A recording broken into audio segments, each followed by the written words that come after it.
오늘 시작 함께 하실래요? 안녕하세요. 세상의 모든 정보 아나운서 전주리입니다. 대전의 한 초등학교에서 1학년 학생이 흉기에 찔려 숨지는 충격적인 사건이 발생했습니다. 범인은 같은 학교 선생님이었는데요. 가해 교사와 피해 학생 사이엔 별다른 접점이 없는 것으로 알려져 이번 사건이 묻지마식 범행이 아니냐는 분석이 나오고 있습니다. 이런 가운데 교육당국의 책임론도 불거졌는데요. 가해자는 과거 정신질환으로 여러 차례 병가를 써왔으며 범행 나흘 전에도 동료 교사를 위협하는 이상행동을 보였다고 하죠. 학부모들의 불안감이 커질 수밖에 없는 상황인데요. 어떤 대책이 필요한지 잠시 뒤 사건 노트 코너에서 자세히 살펴보겠습니다. 비자발적인 이유로 퇴직을 한 근로자가 지난해에만 137만 명에 달하는 것으로 나타났는데요. 직장인을 위한 라디오 생존백서, 오늘은 비자발적 퇴사자들이 마주할 수 있는 각종 분쟁과 대처법 살펴볼 예정이니까요. 궁금한 분들 계속해서 함께해 주세요. 저희 방송은 KBS 1라디오 유튜브 채널을 통해서도 실시간으로 시청 참여하실 수 있습니다. 많은 관심 부탁드리면서 KBS 세상의 모든 정보 지금 시작합니다.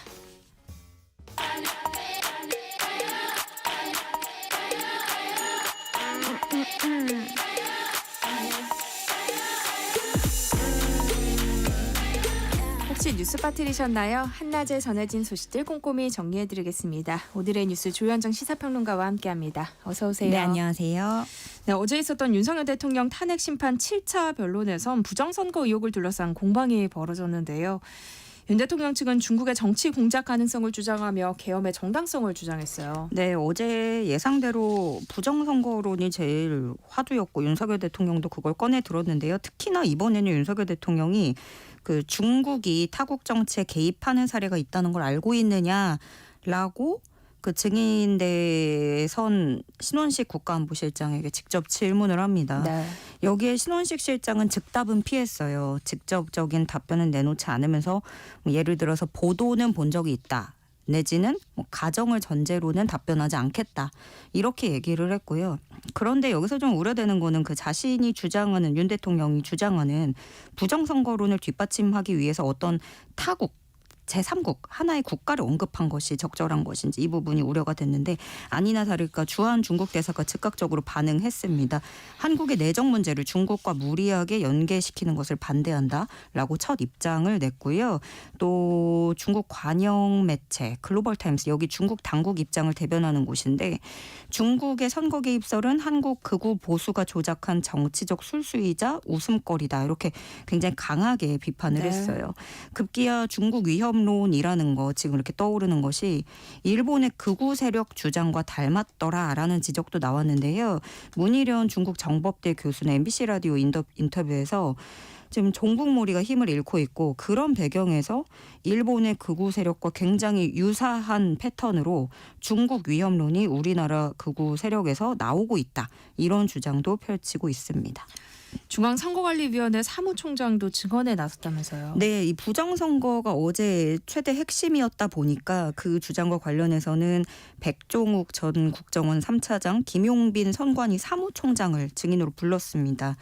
윤 대통령은 주장이 그거예요. 선관위 시스템의 기술적 결함이 있기 때문에 이거는 부정선거가 얼마든지 가능하다라는 주장인 건데 백종욱 전 국정원 3차장은 그러니까 이 선관위가 앞서서 보안 점검을 했었잖아요. 그거는 부정선거를 따져본 게 아니고 기술적인 시스템에만 한정해서 진행한 것이다. 이렇게 언급을 했고요. 그러니까 부정선거 내용을 본 건 아니기 때문에 나는 지금 부정선거에 대해서는 말씀드릴 수 없다라는 입장을 견지했고요. 김용빈 선관위 사무총장이 어제 증인 중에 되게 주목을 받았었어요. 윤석열 대통령이 임명한 선관위 사무총장인데요. 그런데 김용빈 사무총장은 부정선거론에 대해서 이해할 수 없는 주장이다. 이렇게 밝혔습니다. 그 윤 대통령 측에서 문제 삼고 있는 보안 취약성이라는 거는 이미 캐캐 묵은 사안이라는 거예요. 컨설팅 받고 서버도 개선했고 국정원으로부터 이행 점검도 받았다. 사실 이 내용은 그동안에도 선관위 측에서 계속 이제 해명을 하면서 나왔던 똑같은 내용입니다. 근데 이번에 그 아무래도 부정선거 얘기를 그 핵심으로 꺼내다 보니까 변호인단으로 합류한 황교안 전 총리도 같이 참석을 해서 증인들한테 질문을 했고, 그리고 그 전에 이 부정선거론을 꺼내들던 민경욱 전 의원 있잖아요. 그분이 제기했다가 기각됐던 그 선거 무효 소송 주장들도 다시 올라왔는데 그 민경욱 전 의원 주장을 듣더니 김용빈 사무총장은 기본적으로 이해가 잘 안 간다. 절차상 아무리 보더라도 이론이 성립하지 않는다라면서 고개를 젓기도 했습니다. 네, 윤 대통령 측이 굴하지 않고 법원이 부실 심리했을 수도 있다. 그러니 21대 총선 관계자들을 증인으로 부를 수 있게 해달라. 거듭 요청했지만 오히려 이게 조금 추궁하는 모양새가 되면서 역효과를 낳기도 했는데요. 김용빈 사무총장은 오히려 반문하면서 받아쳤어요. 대법원에서 확정된 사안에 대해서 또 다른 헌법기관인 선관위 사무총장이 응하겠느냐 이렇게 되물었고 김용빈 사무총장은 33년간 판사로 재직했던 사람이기도 합니다. 네, 윤석열 대통령이 특정 언론사에 대해서 단전 단수를 지시했는지도 주요 쟁점이었는데요. 관련해서는 어떤 증언이 나왔어요? 네, 이상민 전 장관의 답변을 요약하면 이겁니다. 본인이 윤 대통령으로부터 단전 단수 지시 받은 게 없다. 그런데 그 내용이 담긴 쪽지를 대통령 집무실에서 봤다. 그래서 염려되는 마음에서 소방청장에게 전화를 걸어서 국민 안전을 꼼꼼히 챙겨달라고 당부했다라는 겁니다. 그리고 그 본인이 쪽지에서 봤다고 한 그 단전 단수 장소가 어디냐라는 거에 대해서는 MBC, JTBC 한겨레, 여론조사 꽃 등이 기억난다 이렇게 얘기를 했고요.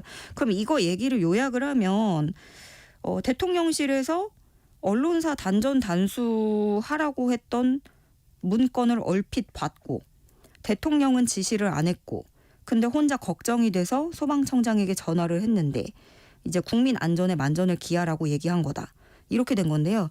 근데 그 허석곤 소방청장의 기억은 달랐습니다. 그때 전화 받고 옆에 있던 우리 간부들도 이게 단전 단수가 소방 업무인 건지 할 수 있는 건지 물었다라는 건데 이 말은 단전 단수 얘기를 들었다는 거잖아요. 그러면 대통령 지시하지 않았고 이상민 장관은 소방청장에게 전화는 했는데 단전 단수 언급은 하지 않았고 근데 소방청장은 단전 단수해야 되는 6곳을 인지하고 있었고 그러면 협조 요청이 오면 이곳에 응할 생각이었다. 이게 이렇게 되면서 좀 앞뒤가 안 맞는 그런 상황이 돼버렸습니다. 윤 대통령은 야당이 지속적으로 정권 파괴를 시도했다고 주장했는데요. 그 과정에서 언급한 일화를 두고 정치권에서는 공방이 벌어졌죠. 예, 어제 아마 윤 대통령의 이 발언이 많이 좀 오르내렸던 것 같아요. 그러니까 기조연설 본인이 하러 가면 아무리 미워도 박수 한번 쳐주는 게 타협의 기본인데 취임하고 갔더니 대통령 퇴진 시위하고 의사당에 안 들어오고 반쪽짜리 예산안 기조연설을 여당 의원만 보고 나는 그렇게 했다. 그 다음번에는 언론에서 비판을 하니까 야당이 들어는 왔는데 근데 전부 고개 돌리고 있고 뭐 안면 있는 일부만 인사를 나한테 하고 심지어는 빨리 사퇴하라고 이런 의원들도 많았다라는 겁니다. 그러니까 어떤 감정적인 토로를 한 건데 그러다 보니까 야권에서는 이거에 대한 신랄한 비판도 나오거든요. 박은정 조국혁신당 의원은 환대하지 않으면 총 들고 국회에 쳐들어와서 비상계엄 해도 되냐 이렇게 꼬집기도 했고요. 그러니까 이 외에도 비상계엄 전에 국무회의 절차가 있었느냐 이것도 핵심인데 한덕수 총리는 그날 열린 회의를 국무회의라고 생각하지 않는다고 말했잖아요. 근데 이상민 전 장관은 한덕수 총리가 국무회의 필요하다고 건의해서 대통령이 지시했다. 대국민 담화 시간 늦추면서까지도 국무위원들 정족수 11명 찰 때까지 기다렸고 대신에 회의록은 작성하지 않았고 개회선언은 당연히 없었다라고 말을 해서 이 국무회의의 어떤 절차적인 적법성 이것을 국무회의로 볼 것인지 이것도 또 들여다봐야 되는 부분입니다. 네, 헌법재판소가 윤석열 대통령 측의 신청한 한덕수 국무총리와 이경민 방첩사 참모장을 증인으로 채택하지 않았는데요. 헌재가 지정한 윤 대통령 탄핵 심판 변론 기일은 일단 내일이 마지막이죠. 네, 그래서 이제 헌재가 탄핵 심판 심리 속도를 내는 것이냐 뭐 이렇게 보고는 시각이 커졌는데요. 그러니까 헌재는 한덕수 총리 그리고 이경민 직무대리에 대해서 증인 신청 필요성이 부족해서 기각한다고 밝혔어요. 이 두 사람은 윤 대통령 측이 신청한 증인이었고요. 내일이 마지막 변론이잖아요. 근데 예정된 것에서 추가하지 않고 여기서 그럼 증인 신문 절차는 모두 끝낼 수 있다. 그러면 최종 변론 재판관 평의 이거 남은 거 거치면 이르면 이달 말부터 한 2말 3초 이때쯤으로 전망이 많이 나오고 있고요. 그리고 또 윤 대통령이 새로 신청한 증인들 강의구 대통령 비서실 1부속실장, 박경선 전 서울 동부구치소장 등등 이렇게 채택 여부는 추후 결정한다고 했는데 다만 이것 또한 법조계에서는 채택 가능성을 굉장히 낮게 보고 있습니다. 국민의힘 지도부는 오늘 오전 헌법재판소를 항의 방문했어요. 네, 권성동 원내대표 비롯한 국민의힘 원내 지도부가 찾아갔는데요. 한덕수 국무총리에 대한 탄핵 심판 조속히 처리하고 마은혁 헌법재판관 후보자 임명 관련 일정도 중단하도록 촉구한다는 겁니다. 그러니까 이 한덕수 총리 탄핵 의결 정족수 가지고 원래 200명 돼야 된다, 150명대면 된다 이런 거가 논란이 있었으니까 그거부터 얘기하고 나서 한덕수 총리의 탄핵을 운운해야 된다라는 게 국민의힘 입장인 거잖아요. 그리고 우원식 의장의 어떤 독단적인 국회법 해석 권한 이게 있으니까 결론을 내려야 된다라는 게 국민의힘 입장이라서 이걸 요구하러 간 거고요. 그래서 권성동 원내대표는 이제 헌재를 또 겨냥해서 문영배 소장 권한대행 중심으로 법리 판단이 아니라 정치적인 판단을 앞세우고 있고 중요한 탄핵 심판 일정을 뒤죽박죽 엉터리로 만들고 있다고 주장했습니다. 한나절 교양 파트너 지금 여러분께서는 세상의 모든 정보와 함께하고 계십니다. 화제를 좀 바꿔볼까요? 국회에서는 오늘부터 대정부 질문이 시작됐는데요. 뭐가 쟁점이 될까요? 네, 오늘은 정치, 외교, 통일, 안보 분야고요. 내일 경제, 14일 모레는 교육, 사회, 문화 분야 순으로 진행을 합니다. 그러니까 여야 이제 입장을 보면 민주당은 국민의힘을 향해서 아무래도 내란 동조 세력 이거를 강조를 하겠죠. 계엄 사태 관련해서 공세에 나설 계획이고 특히나 이제 마은혁 헌법재판관 왜 혼자 놔두냐 후보 임명 빨리 해야 된다 이걸 촉구할 거고 계엄을 촉발한 정부 여당에서 이 수사에 협조하지 않는다는 점 이거를 강하게 비판할 것으로 예상이 됩니다. 반면에 국민의힘은 사실 어제 권성동 원내대표가 교섭단체 대표 연설했던 거 그 내용으로 충분히 다 예고편이 이미 나와버렸어요.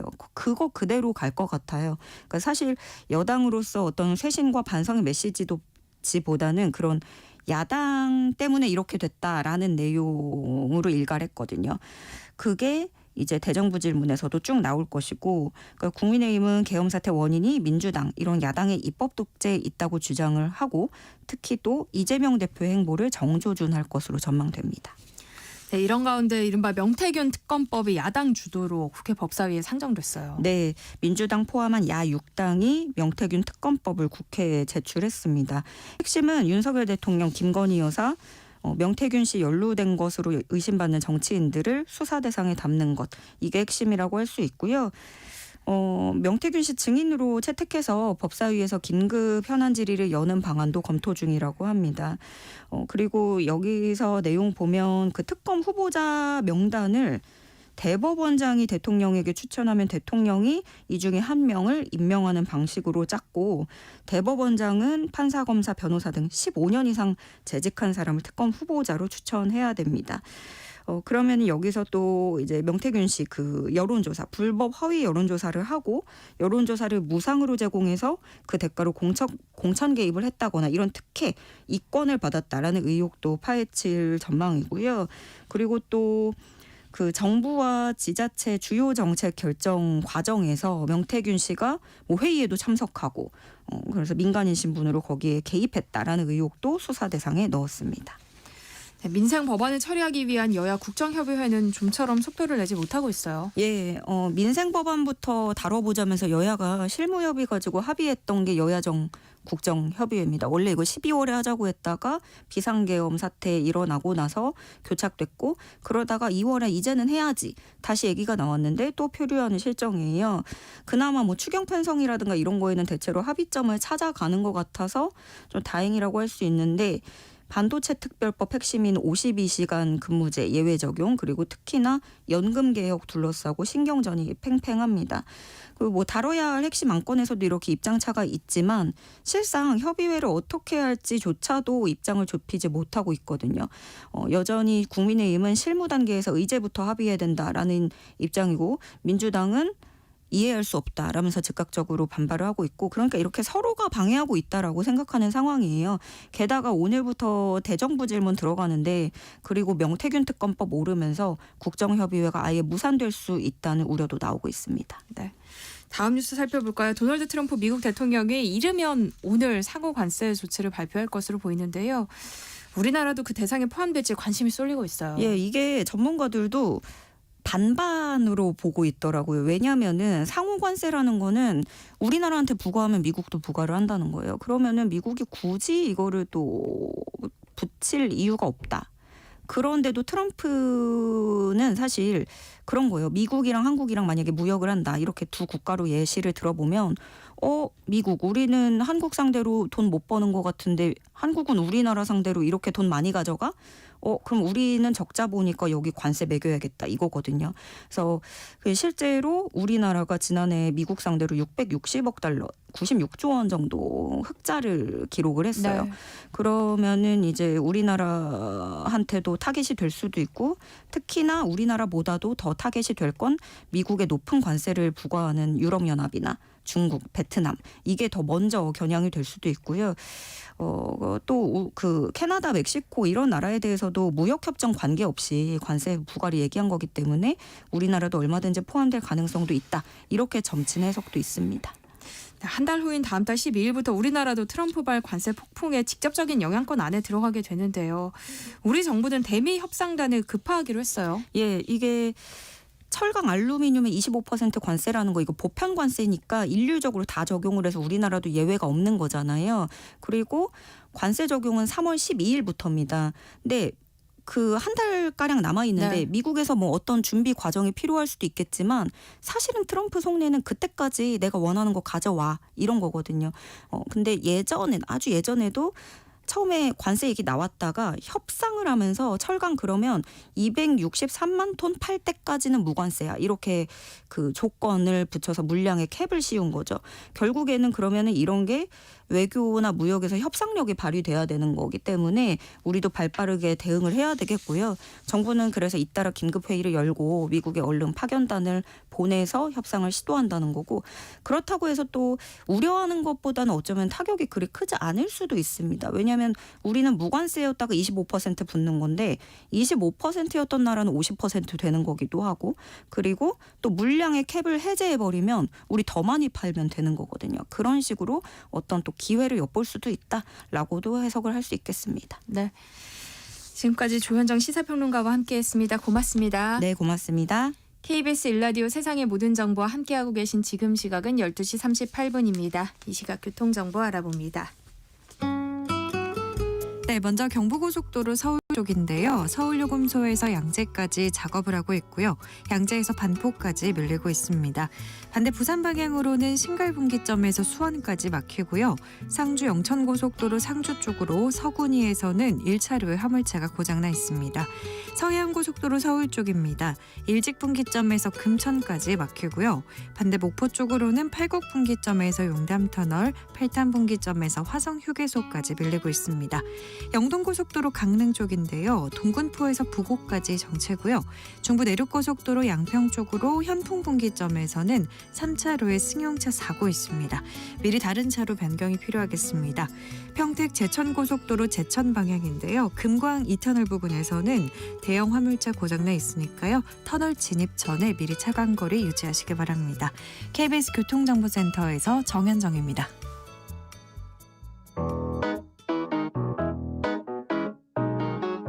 세상의 모든 정보는 청취자분들의 관심과 참여를 기다립니다. 방송 들으시면서 궁금한 점이 있거나 의견 공유하고 싶은 분들 계시면 문자 보내주세요. 추첨을 통해 모바일 쿠폰 보내드리겠습니다. 참여하실 번호는 샵 9730이고요. 짧은 문자 50원, 긴 문자 100원의 이용료가 부과됩니다. 콩 게시판을 통해서는 무료로 참여하실 수 있고요. KBS 1라디오 유튜브 채널을 통해서도 실시간으로 시청 참여하실 수 있습니다. 꼭 알아야 할 정보를 알기 쉽게 전달해드리는 세상의 모든 지식. 우리 사회를 들끓게 한 사건을 살펴보는 사건 노트 시간이죠. 배상훈 프로파일러와 함께하겠습니다. 어서 오세요. 안녕하세요.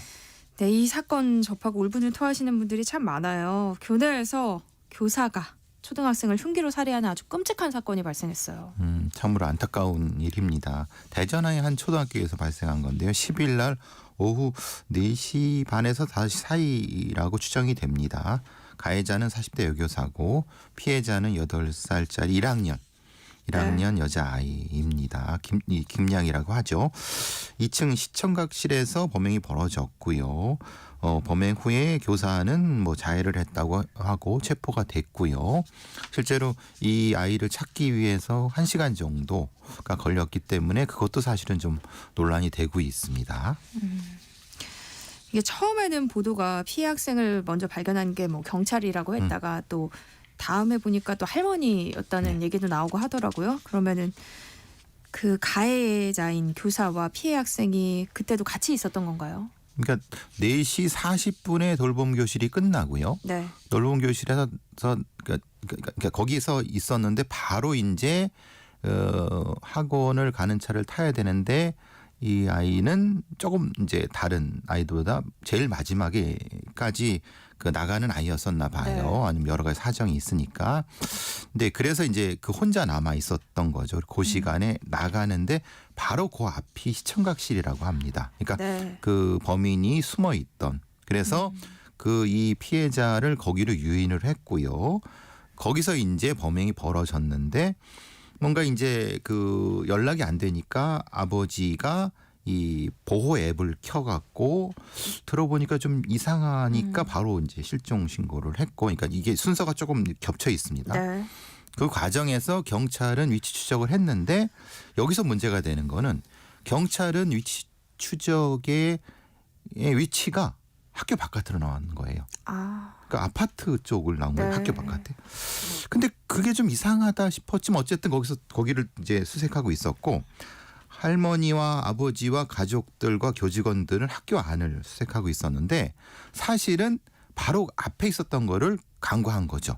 그래서 1시간이 지체된 겁니다.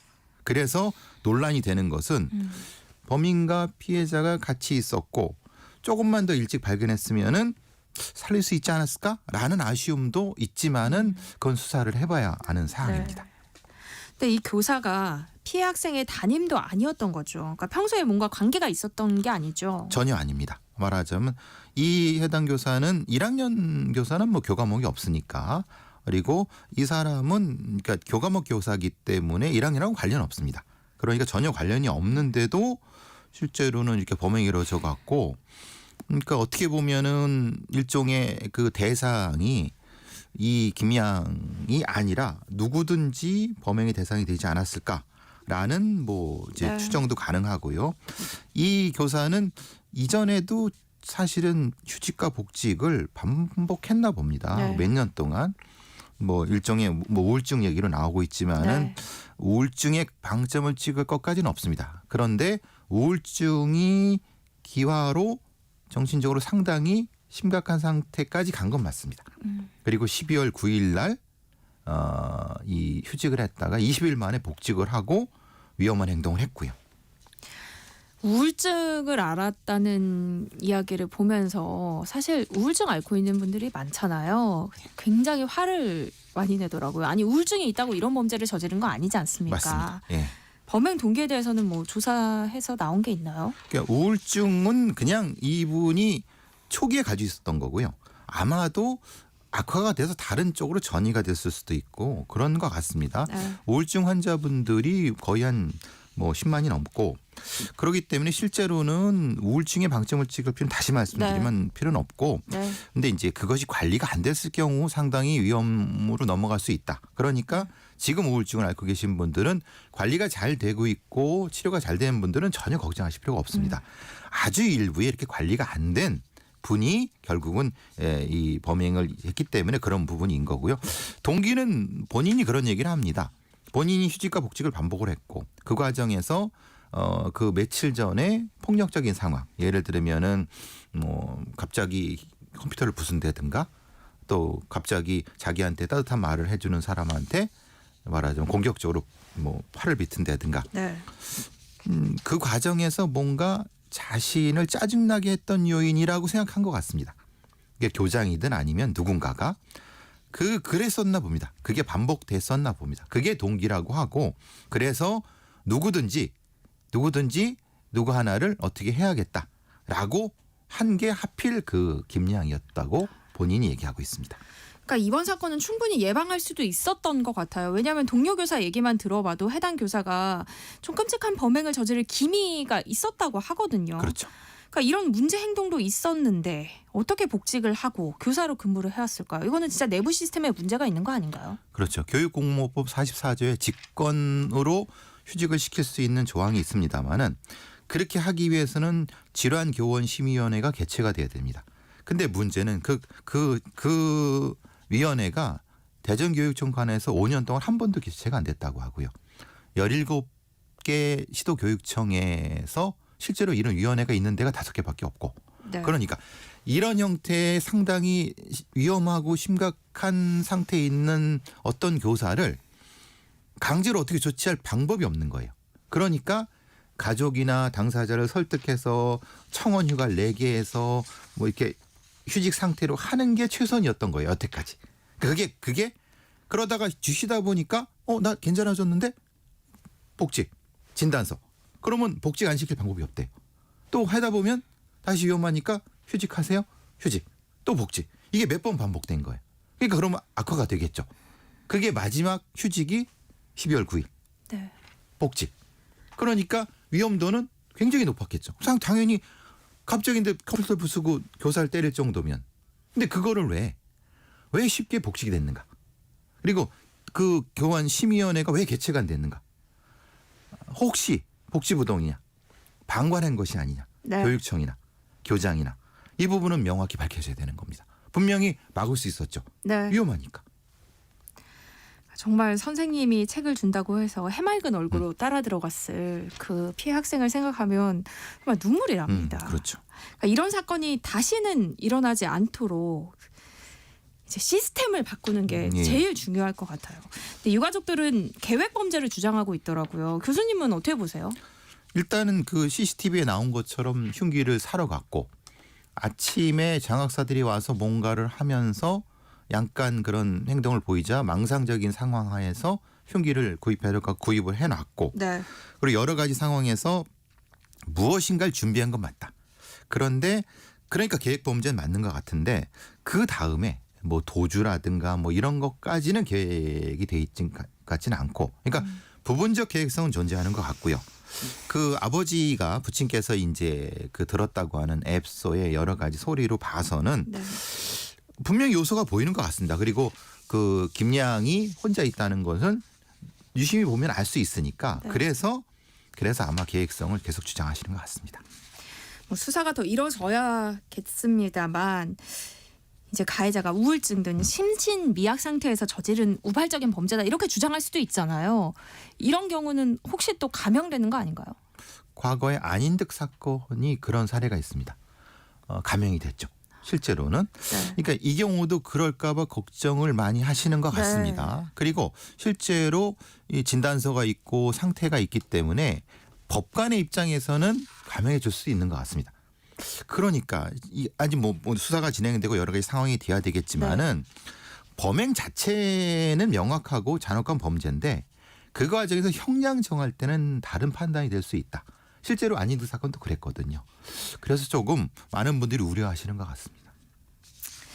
네, 이제 다음 사건 또 살펴보겠습니다. 서울 서부지법 사태 이후 헌재를 향한 폭력, 난동 모의 글이 온라인에서 잇따라 발견되고 있어요. 그러니까 헌법재판소 서부지법처럼 여러 사진, 그러니까 주변에 담장, 그래서 답사 인증이라는 거 올리고 낮아서 넘을 것 같다. 그리고 야구방망이 준비하라, 뭐 헬멧 준비하라 이런 것들이 20건 이상. 그래서 이것을 경찰에서는 특정해서 내사에 들어갔다고 합니다. 특히 DC 인사이드 쪽에 자료 보전을 요청하는 반면에 실제로 이것이 평면도로 추정되는 어떤 것도 올려놔 있으니까 이게 너무 구체적이고 너무 계획적인 것이 아닐까. 진짜 이게 폭동을 모의하는 건가? 이런 느낌도 들어서 경찰도 바짝 긴장하고 있죠. 그러니까 지금 서부지법 사태와 관련한 수사가 진행 중이고요. 또 처벌 가능성에 대한 얘기도 나오고 있잖아요. 그런데도 이런 글이 계속 올라온다는 건 어떻게 봐야 할까요? 일종의 관종이라고 할까요? 뭔가 이것을 통해서 영웅이 된 듯한 느낌. 그리고 주변에서도 일부 정치인이지만 그것을 옹호한 사람도 있고 마치 뭐 대단히 뭔가 된 것처럼 폭력적 행동을 이런 부분 때문에 지속적으로 그것이 에너지가 공급되는 것이 아닐까. 그러니까 무엇인가 지금 혼돈된 상황 아닙니까? 그런데 그런 상황을 이용해서 돈벌이라든가 아니면 개인의 이득을 취하는 사람들이 그런 사람들을 계속 부추기는 상황. 이것이 막 섞여 있는 상황 같습니다. 그러니까 처벌 수위를 좀 강화해야 한다는 지적도 많은데요. 지금 이 글을 올린 작성자들은 어떤 처벌을 받게 돼요? 실제로 처벌을 받게 될까요?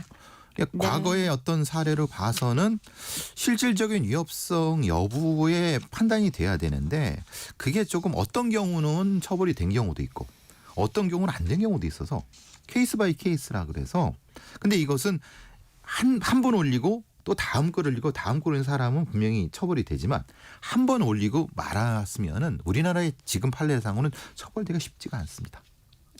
네. 그래서 좀 어렵죠. 근데 이렇게 되면 사람들이 몰려가지 않습니까? 그렇죠. 그 속에 군중 심리가 나타나면 폭력 상황. 네. 이것을 충분히 사법부에서 감안해 주셨으면 좋겠습니다. 다음 살펴볼 사건은 이웃 간에 발생한 살인 사건이에요. 글쎄요 이게 뭐 층간 소음이라고 해야 되나요? 경기도 양주에서 빌라의 위아래층 사는 사람들끼리 벌어진 일입니다. 말하자면 아래층 거주하던 이웃을 위층에 있는 사람이 이제 살해한 형인데 예를 들면 층간 소음 때문에 항의했고 거기서 흉기를 휘둘러 갖고 살해한 부분인데요. 글쎄요 이게 근데 문제는 과거에 신고 경력이 없다는 거예요. 그러니까 층간 소음 때문에. 그러니까 평소에도 다툼이 있었다고 하면 이게 좀 위험 요소가 있는데 이 층간 소음의 위험성은 이런 겁니다. 아무 일 없었던 것 같았는데 갑자기 폭력성이 확 올라가는 거예요. 갑자기 흉기가 등장하는 거예요. 그러니까 이게 참 근데 대책이 없다는 건 이런 거예요. 이 구조를 못 바꿔주잖아요. 집을 바꿔줄 수도 없잖아요. 서로 조심하세요 이 정도. 뭐 민사로 뭐 얼마 그럼 집을 따로 이사. 그래서 참 이 층간소음 문제는 참 어려운 부분입니다. 그러니까 층간소음 문제로 인한 폭행, 뭐 살인 사건이 계속 잇따르고는 있죠. 있죠. 근데 예. 대책이 없죠. 대책이 없는데 그래서 물론 당연히 법원에서는 중형을 내리고 있습니다. 당연히 살인 사건이고 30년 이상 뭐 무기징역 20년 대부분 이렇게 선고가 내리고 있습니다. 네. 그런데 이건 처벌이 문제가 아니라 예방이나 중간에 어떤 그 화해를 시켜야 되는데 네. 들리는 건 어쩔 수 없거든요. 네, 마지막 사건 또 살펴보겠습니다. 부산의 한 은행에서 30대가 물총으로 강도 행각을 하다가 붙잡힌 일이 있었어요. 황당하시죠. 공룡 모양의 장난 물총을 들이대고 그 은행 행원한테 돈 내놔 이렇게 한 겁니다. 근데 하필 거기에는 청원 경찰이 특수부대 출신이었습니다. 그래서 거기 있는 그 시민분이랑 네. 그 제압을 해서 그러니까 뭐 아무것도 없으니까 금방 제압이 되죠. 이게 그러니까 본인은 이렇게 합니다. 생활고 때문에 이런 일을 벌였다. 자녀의 장난감으로 그랬다라고 하는데 이게 사회가 너무 어려워져서 이렇게 얘기하면 너무 범인을 옹호하는 건가요? 이런 일들이 계속 발생하는. 그냥 아무런 어떤 거 없이 그냥 무작정 강도가 될 거라고 절대 그렇지 않습니다. 이건 범죄입니다. 그럼요. 그렇죠. 그리고 이거 물총을 들고 간다. 그러니까 이제 생각 자체가 이 범죄성에 대한 생각이 많이 좀 없는 부분인 것 같습니다. 그래서 좀 걱정입니다. 그러니까 결국에는 황당한 사건으로 끝난 거긴 한데 근데 흉기가 아니고 물총이었잖아요. 네. 그럼 이게 처벌 수위가 좀 달라져요? 그렇진 않는데 물론 재판 과정에서 참작은 됩니다. 네. 왜냐하면 이거니까 실제로 어떤 가해성은 없다라고 하지만 이로 인해서 연결될 수가 있습니다. 말하자면 상대방이 그거로 인해서 오해해갖고 다른 대응하다가 사고가 날 수도 있어요. 그렇죠. 그렇기 때문에 이것이 가짜인지 진짜인지 확인할 수 없으면은 처벌은 똑같습니다. 근데 참작은 됩니다. 네. 사건 노트 오늘은 여기까지 하겠습니다. 배상훈 프로파일러와 함께했습니다. 고맙습니다. 감사합니다. 네, KBS 세상의 모든 정보 1부 순서는 여기서 마무리하겠습니다. 잠시 후 2부에서는요. 직장인을 위한 라디오 생존백서 코너 기다리고 있으니까요. 계속해서 많은 청취 부탁드립니다. 그럼 전 잠시 후 2부에 돌아올게요.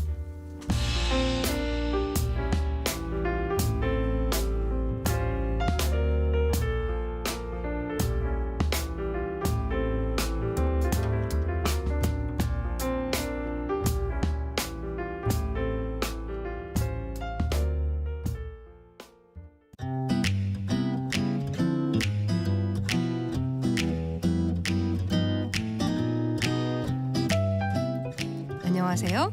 바른말 고운말입니다. 풍요로운 가을을 두고 오곡백과가 무르익는 계절이라고 하는데요. 오곡백과란 말은 오곡과 백과라는 한자어가 합해진 것입니다. 오곡은 5가지 중요한 곡식, 즉 쌀, 보리, 콩, 조, 기장을 가리키기도 하고 온갖 곡식을 통틀어 말하기도 하지만 여기서는 물론 온갖 곡식이라는 뜻이지요. 그런데 정월 대보름날 지어 먹는 오곡밥은 이 5가지 곡식으로 짓는 것이 아니고 찹쌀에 기장, 찰수수, 검정콩, 붉은 팥을 섞어 지어 먹는 것입니다. 요즘은 특별한 날이 아니더라도 건강을 위해 현미 같은 잡곡을 섞어서 드시는 분들도 많죠. 현미를 메조미쌀이라고도 하는데 이것은 벼를 갈아서 왕겨만 벗기고 속겨는 벗기지 않은 쌀을 가리키는 것입니다. 현미는 거물 현자에 쌀 미자를 쓰는데요. 이는 왕겨만 벗겨냈기 때문에 색깔이 깨끗하지 않고 누르스름한 것입니다. 참고로 쌀이란 표현이 들어간 것 가운데 맵쌀과 맵쌀이 있습니다. 첫음절의 모음으로 아이를 쓰는 맵쌀은 쪄서 약간 말린 다음 찧어서 껍질을 벗긴 메밀을 가리키는 것이고 첫음절의 모음 어이를 쓰는 맵쌀은 매벼를 찧은 쌀을 뜻합니다. 여기서 매벼는 나달에 찰기가 없는 벼를 말하는데요. 이와는 반대로 나달에 찰기가 있는 벼를 찰벼라고 하니까 쉽게 이해하실 수 있을 것 같습니다. 지금까지 바른말 고운말 아나운서 국혜정이었습니다.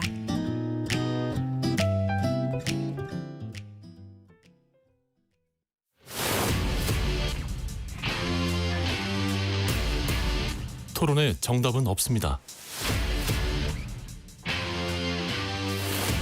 토론이 세상을 바꿀 수도 없습니다.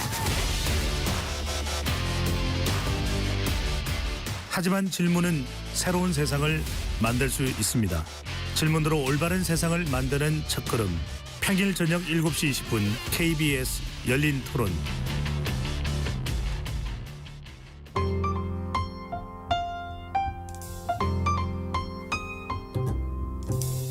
어떤 하루 보내고 계신가요? 눈코 뜰 새 없이 바쁘게 지나가는 한 주. 월요일부터 금요일, 매일 밤 10시부터 12시까지는 오롯이 당신만을 위한 시간입니다. 당신을 위한 지식 쉼터. 오늘 밤 일라디오.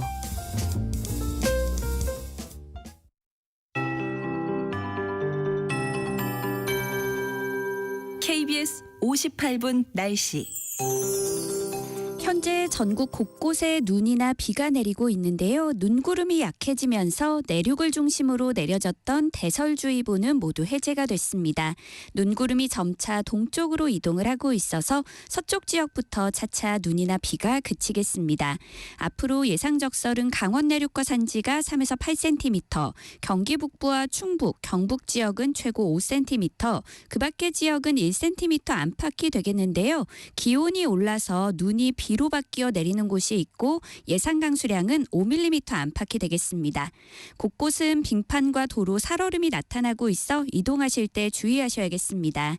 한편 오늘 정월 대보름달은 눈비가 일찍 그치는 일부 지역에서 구름 사이로 볼 수 있겠고 달이 뜨는 시각은 서울을 기준으로 오후 5시 46분이 되겠습니다. 달이 가장 둥그러지는 시각은 밤 10시 53분입니다. 오늘 낮 기온은 서울 4도, 대전 5도, 강릉 광주 9도, 부산 12도 등으로 어제보다 조금 높아 추위가 덜하겠지만 내일 아침에는 서울이 영하 5도, 대구 영하 4도까지 떨어져 반짝 추위가 찾아오겠고요. 오늘 수도권과 충청도는 초미세먼지 농도가 한때 나쁨으로 오르겠습니다. 현재 서울의 기온은 1.5도입니다. 송소진입니다.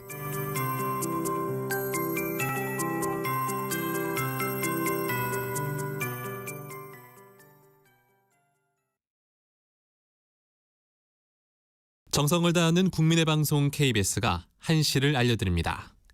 AM 711kHz, FM 97.3MHz, KBS 1라디오입니다. HLKA.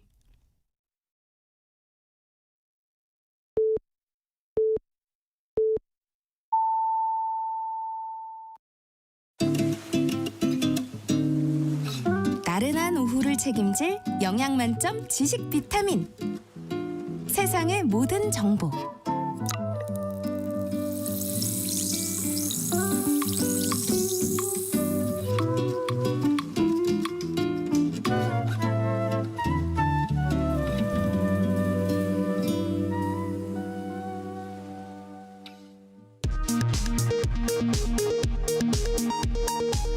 이 시각 라디오 정보센터 뉴스입니다. 국회가 오늘 정치, 외교, 통일, 안보 분야 대정부 질문을 시작으로 사흘간 대정부 질문에 돌입합니다. 비상계엄 사태 당시 국무위원들의 대응과 내란 혐의 수사 등을 놓고 공방이 예상됩니다. 국민의힘 권성동 원내대표는 윤석열 대통령 탄핵 심판과 관련해 헌법재판소가 법치가 아니라 인치를 하고 있다고 주장했습니다. 민주당과 조국혁신당은 이에 대해 파면 결정에 대한 불복 속셈, 밑자락 깔기라고 비판했습니다. 6개 야당이 공동 발의한 명태균 특검법이 국회 법사위에 상정됐습니다. 민주당은 윤 대통령의 계엄 동기를 밝히기 위해 특검법이 반드시 필요하다고 주장했고, 국민의힘은 국민의힘 탄압 특별법이라며 반발했습니다. 공정거래위원회가 신한우리은행을 시작으로 국내 4대 은행의 주택담보대출 비율 담합 의혹에 대한 재조사에 착수했습니다. 지난해 7월 서울도심에서 9명의 사망자를 낸 시청역 역주행 사고의 60대 운전자가 1심에서 금고 7년 6개월을 선고받았습니다. 금고는 노역을 수반하지 않습니다. 지금까지 라디오 정보센터 뉴스 정한나였습니다.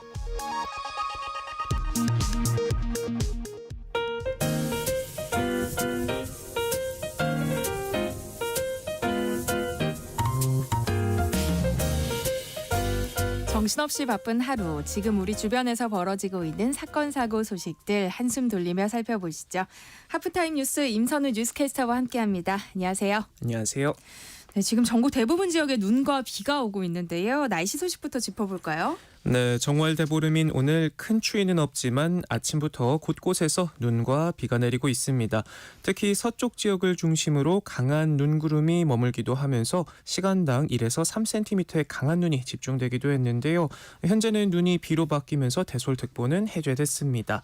눈비는 오후에 서쪽 지역부터 점차 그치겠고요. 뒤끝 추위도 어느 정도 힘을 잃은 것 같습니다. 대부분 지역의 아침 기온도 영상에서 출발했고 낮 최고 기온은 2도에서 12도로 예보됐는데요. 눈비 때문에 가시거리가 짧아지고 빙판길 또 도로 살얼음이 나타나는 곳이 많으니까요. 차량 운행 시 주의하셔야겠습니다. 오늘은 또 정월 대보름이죠. 서울을 기준으로 오후 5시 46분 보름달이 떠오르고요. 지역별로 시간이 조금씩 다른데 완전히 둥근 달이 되는 시각은 오후 8시 53분으로 어느 지역이나 동일하고요. 네. 또 가장 높이 뜨는 시간은 자정을 넘어 13일 0시 54분이라고 합니다. 다만 전국 대부분 지역에 구름이 낄 것으로 예상되면서 탁 트인 하늘에 떠오른 정월 대보름을 보기는 어려울 것으로 보이는데요. 아쉽지만 그래도 올 한 해 무탈하게 웃음 가득한 매일 되게 해달라 함께 소원 빌어보시면 어떨까 싶습니다. 네. 세금 낭비라는 지적이 있었지만 지자체에서 운영 중인 관사가 전국에 1000여 곳이 넘는다고요. 네, 관선 시대의 유물 혹은 세금 낭비 같은 비판을 받으면서 점차 폐지 수순을 밟고 있긴 하지만 여전히 광역지자체에서만 1,400개가 넘는 관사가 운영 중인 것으로 확인됐습니다. 이마저도 전국 기초지자체 226곳이 운영 중인 관사는 제외한 수치인데요. 전국에서 강원도가 470여 개로 가장 많은 관사를 운영하고 있고요. 서울이 300여 개, 경기가 170여 개로 뒤를 이었습니다. 어떤 식으로 운영되는지 들여다보면 강원도의 경우 수백 개가 넘는 관사를 짓고 사들이고 또 임차하는 데 들어간 예산이 130억 원에 육박하고요. 이미 투입된 130억 원에 가까운 예산뿐 아니라 임차 관사는 다달이 1억 5천여만 원의 월세도 내야 합니다. 이 밖에 관사에 필요한 물품 구입에도 최근 3년 동안 5천만 원 가까이를 지출했고요. 가장 큰 문제는 개인이 사용하는 전기세며 수도세 등 기본적인 운영비조차 세금으로 지원하고 있다는 점입니다. 앞서 행정안전부가 단체장 관사를 폐지하고 소속 공무원이 사용하는 관세 운영비는 사용자가 부담하도록 하라 권고하기도 했지만 소귀의 경읽기인데요. 강원도 조례에도 분명 관사 운영비는 사용자가 부담하는 것을 원칙으로 한다 돼 있는데 네. 이 보일러 운영비와 전기, 전화, 수도요금, 아파트 공동관리비는 예산에서 지출할 수 있다는 단서 조항을 뒀습니다. 강원도가 이런 식으로 지출한 연간 운영비는 지난해 6억 원을 돌파하는 등 최근 3년 사이 또 큰 폭으로 늘었다고 하네요. 이렇게 강원도처럼 기본적인 운영비조차 내지 않는 정부 권고도 패싱하는 문제 곳곳에서 찾아볼 수 있습니다. 17개 시도 가운데 행안부 권고를 따르지 않고 여전히 운영비를 지원하는 곳은 부산과 울산, 세종, 충남 등 9곳이나 되는데 특히 9곳 가운데 강원도를 뺀 8곳은 대체로 1급과 2급 관사만 운영비를 지원한다고 합니다. 단체장이나 부단체장 등 고위공직자만 골라서 운영비를 지원하는 셈이죠. 국민 눈높이에 맞춰 관사 운영을 개선하려고 노력하는 지자체도 있긴 합니다. 서울시는 전국에서 2번째로 많은 관사를 운영하고 있지만 모든 관사가 운영비를 직접 부담하고 있는데요. 고위공직자가 사용 중인 관사도 시장과 재난지휘관인 소방본부장 관사밖에 없습니다. 광주시도 지난해부터 고위직 간부들이 사용하는 관사의 전기와 전화, 수도요금 등 운영비 지원을 중단했고요. 대전과 충북, 경남 등도 2022년 국민권익위원회 권고에 맞춰 조례를 개정해 관사 운영비 지원을 중단했습니다. 이처럼 각각 운영 중인 관사의 수가 200배 이상 크게 차이가 나고 운영비 지원을 놓고도 제각각인 건 관사 신설과 폐지 등에 대한 명확한 규정이나 기준, 제한이 없기 때문인데요. 이렇게 혈세가 새어나가는데도 행안부 관계자는 이 상위법인 공유재산법에 관사 규제에 대한 내용이 없다 보니까 정부에서도 지자체 관사 운영을 강제할 근거가 없고 조례 개정은 지방자치의 영역이기 때문에 지방의회나 주민 등의 자율적인 견제를 통해 개선이 이루어질 것으로 기대한다 말할 뿐입니다. 다음 뉴스 살펴볼까요? 저출생으로 요즘 학령 인구 감소가 심각한데요. 강남 지역도 영향을 받고 있다고요. 네, 최근 저출생에 따른 학령 인구가 빠르게 줄면서 교육 1번지로 불리는 강남까지도 영향을 받고 있다고 하는데요. 강남에 있는 한 초등학교는 지난해에도 신입생이 12명에 그쳤는데 올해는 고작 8명 아예 한 자릿수로 내려앉을 수도 있다 말합니다. 2023년 11개에 달했던 학급 수도 올해 7개로 쪼그라들었고요. 지난해 100명을 넘었던 학생 수도 올해는 80명대까지 줄었습니다. 학생과 학급 수가 줄면 교사 정원 확보도 어려워지는데 학교 관계자는 선생님들이 5년마다 돌아오는 정기 전근 시기가 아닌데도 학교를 떠나고 있다 말합니다. 서울시 교육청에 따르면 약 10년 전 46만 명이 육박했던 서울시 초등학생 수는 2024년 36만 5천 명대로 줄었고요.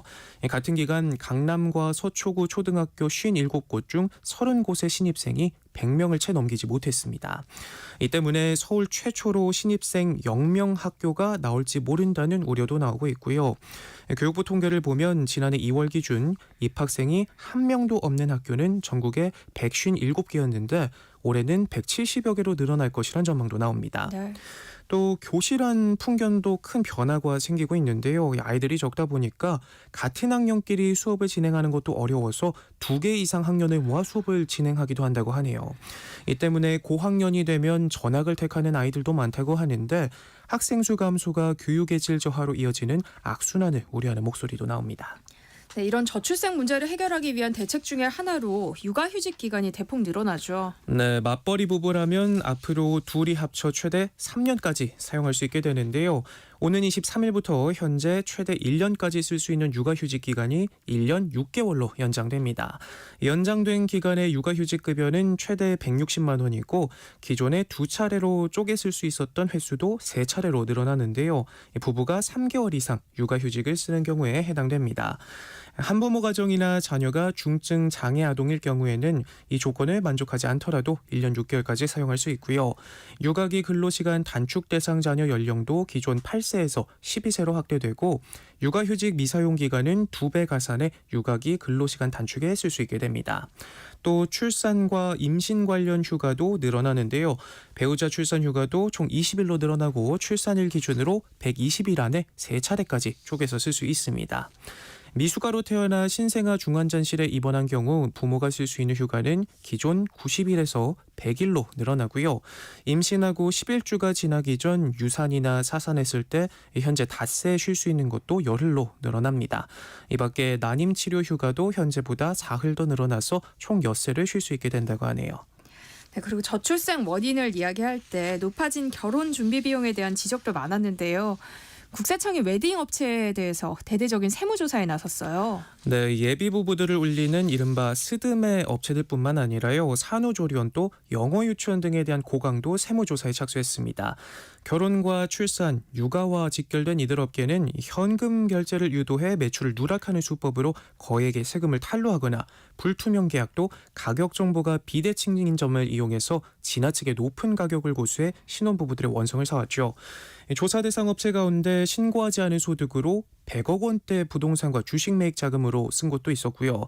자택 인테리어나 골프장, 고급 회원제 PT 등 개인 비용을 회사 경비로 처리하는 수법도 다수 확인됐는데 전체 탈루액 무려 2천억 원에 달한 것으로 추정됩니다. 스드메 업체의 경우 인생에 한 번뿐인 결혼식을 이용해서 깜깜이 계약이나 추가금을 요구하는 경우가 많았고요. 임신과 동시에 예약 전쟁이 필요할 정도로 필수 코스로 자리 잡은 산후조리원도 여전히 높은 비용으로 출산 부담을 키우고 있는데 마찬가지로 할인의 조건으로 현금 결제를 유도하거나 수입 금액을 과소신고하는 등의 방식으로 탈세를 임쌓는 곳이 많았습니다. 또 사교육의 상징이 된 영어 유치원 10곳도 조사 대상이 됐는데요. 교재비나 방과 후 학습비 등을 쪼개 현금으로 받고 이를 신고하지 않는 경우가 빈번했고 신고하지 않은 소득을 자녀들의 해외 유학비로 사용한 사례도 있었습니다. 네.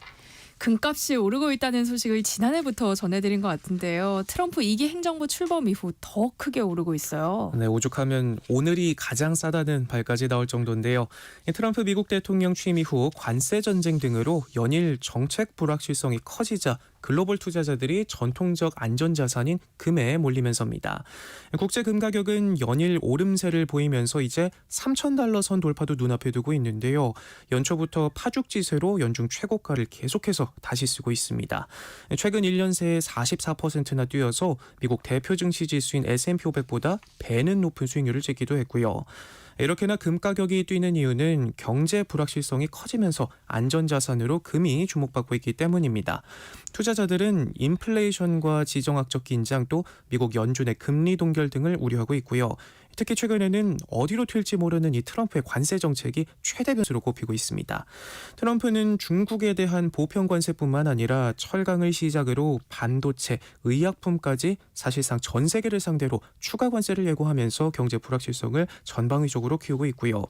여기에 중국 등 각국 중앙은행이 금을 사들이고 있는 점도 금 가격을 밀어 올리고 있습니다. 세계금위원회에 따르면 미 대선이 있었던 지난해 4분기 중앙은행들의 금 매입량은 1년 전보다 50% 넘게 많은 333톤 규모였다고 하네요. 불확실성 속에 달러 의존도를 줄이고 자국 경제 안정성을 위해 전략적으로 금 비축에 나서고 있는 겁니다. 시장은 이 같은 상승 흐름이 당분간 이어질 것이란 전망이 지배적이고요. 이 시점의 차이일 뿐 3,000달러 선은 무난히 돌파할 것으로 바라보는 분위기입니다. 또 국내에서도 금 한 돈 가격이 이미 60만 원 선까지 오르고 있고 70만 원까지 바라보자 수요가 몰리고 있는데요. 사재기 우려까지 커지면서 국제조폐공사가 금 판매를 일시 중단했고 국제 금 시장에서도 금 품귀 현상이 빚어지고 있습니다. 체험학습 도중 학생이 버스에 치여서 숨지는 사고가 있었는데요. 법원이 담임교사에게 책임이 있다며 유죄 판결을 내렸어요. 네, 2년 전이었죠. 춘천에서 현장 체험학습을 온 당시 13살 초등학생이 학생들이 타고 온 버스에 치여서 숨지는 일이 있었습니다. 인솔교사 2명은 업무상 과실치사 혐의로 기소됐는데 사고가 난 지 2년 3개월 만에 1심 선고 재판이 열렸습니다.